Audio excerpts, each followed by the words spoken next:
I awoke to hear the jailer turn the key and push the door. "Get out here," he shouted, but I stayed there on the floor, frozen in the terror that rose and filled my brain, for I knew what they intended. I could not face the pain. Then soldiers came into the cell and they dragged me to the yard. They threw me down before a cross and brought the whip down hard.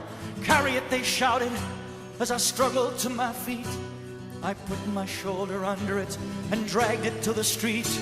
I stumbled through a wall of screams as they drove me through the gate. It seemed that thousands lined the streets, their voices filled with hate, like a wolf pack in the night that moves in for the kill.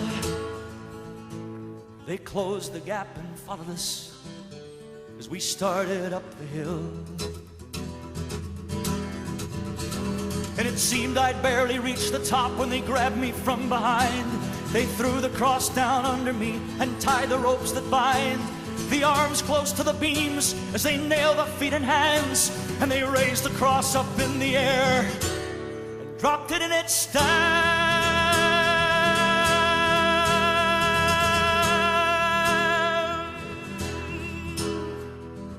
Through a blur of pain, I saw the cross there next to mine. There were people all around it, so I looked to read the sign. It was nailed there up above his head so the world could see the news that the man who seemed so helpless there was the King of all the Jews. And the crowd that stood around his cross made jokes about his name.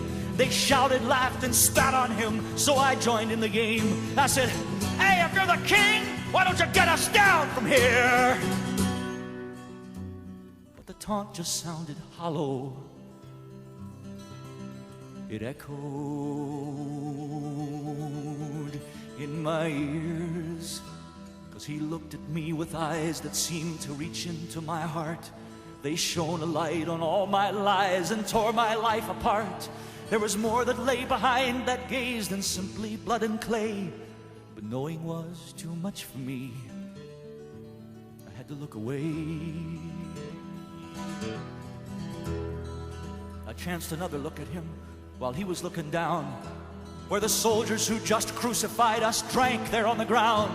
And although he spoke them quietly, somehow his words came through. He said, "Father, please forgive them. They don't know what they do."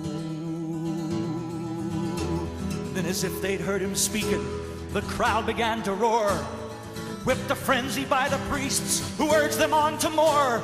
But the worse the accusations, now the plainer I could see the guilt of the accusers, not the one there next to me. But the man upon the other cross began to curse and swear, and his voice was filled with venom as he hurled it through the air.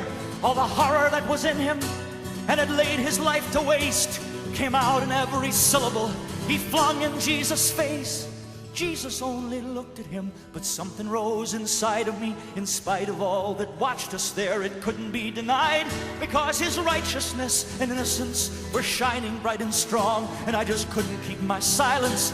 If that cursing still went on, I cried out, "Don't you fear the wrath of God? Even at the end, you'll curse us both into the pit. Is that what you intend? We're only getting what we're due. We've sinned our whole lives long. But don't you talk to him that way, 'cause he's done nothing wrong."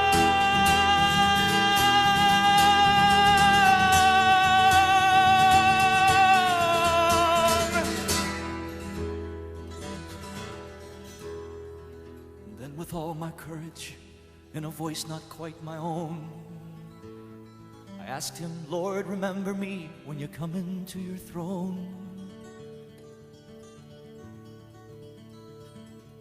And he answered me, and even then his love was undisguised.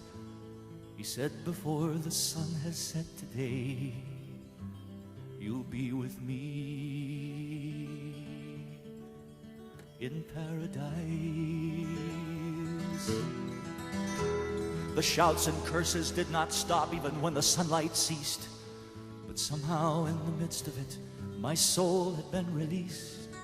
And though the agony continued, it was still too small a price to be allowed to hear those words and to die beside the Christ.